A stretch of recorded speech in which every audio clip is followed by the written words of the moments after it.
नमस्कार दोस्तों, आप सुन रहे हैं शब्द कैफे, जहाँ शब्द सिर्फ बोले नहीं जाते, महसूस किए जाते। आज की कहानी है विश्वास की। छोटा कदम, बड़ी जीत, जिंदगी कभी कभी इतनी चुपचाप सब कुछ छीन लेती है कि हमें शोर मचाने का मौका भी नहीं देती।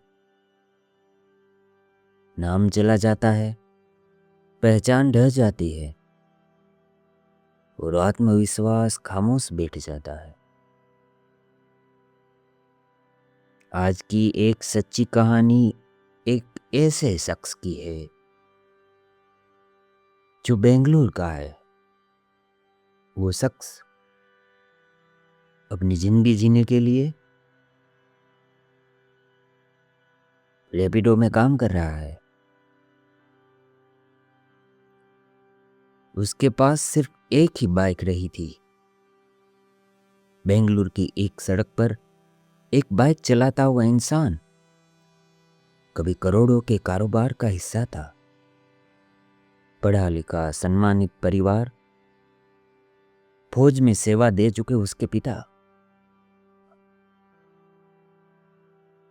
मगर कोरोना की महामारी ने उसका सब कुछ छीन लिया। उसका बिजनेस, उसका पैसा, उसका मान सम्मान।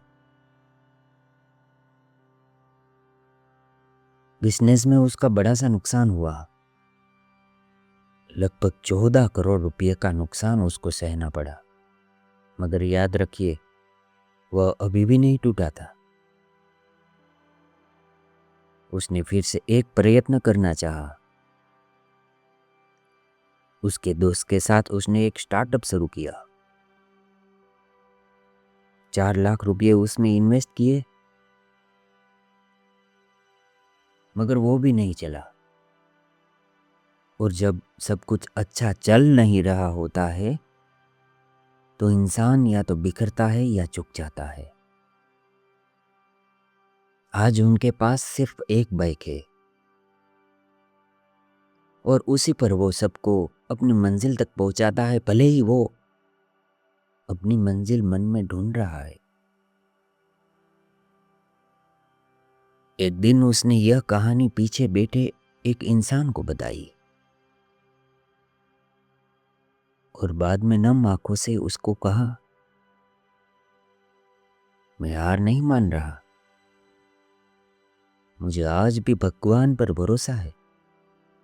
मैं एक आखिरी बार कोशिश करूंगा। दोस्त, यही है विश्वास, यही है पहला कदम। दोस्त, ये विश्वास की पहले कदम की कहानी हमें कहां तक ले जाती है। युगों युगों पहले की ये कहानी हमें श्री कृष्ण और अर्जुन से जोड़ देती है। श्री कृष्ण जब अर्जुन से कहते हैं, जो मन को मुझ में स्थिर कर श्रद्धा के साथ निरंतर प्रयास करता रहता है, वही मुझे सबसे प्रिय है। ये भगवत गीता का 12वां अध्याय टूटे हुए विश्वास वालों के लिए है। जब कुछ भी साथ न दे तो विश्वास इंसान को अपने पैरों पर खड़ा करता है। अगर आज आप भी खुद को खाली महसूस कर रहे हैं या आपका कोई दोस्त, आपका कोई परिजन अपने आप को अपनी परिस्थितियों के लिए कोस रहा है, तो ये सच्ची कहानी उसको भेज दीजिए और बताइए कि श्री कृष्ण हमारे साथ है।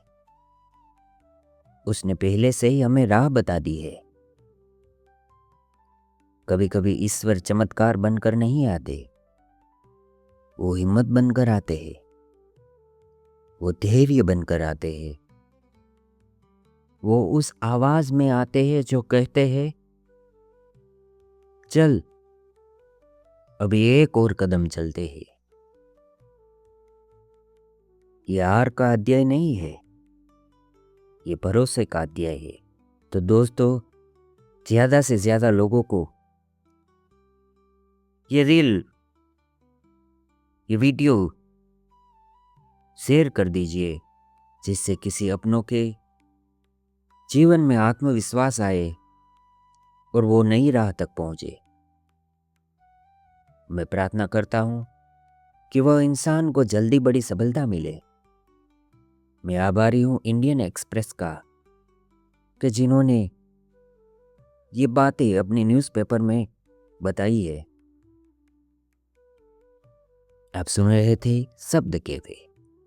मिलते हैं अगले एपिसोड में कुछ नई बातें लेकर, कुछ नई कहानी लेकर। तब तक के लिए बाय बाय। प्यार बनाए रखना, विश्वास जगाए रखना।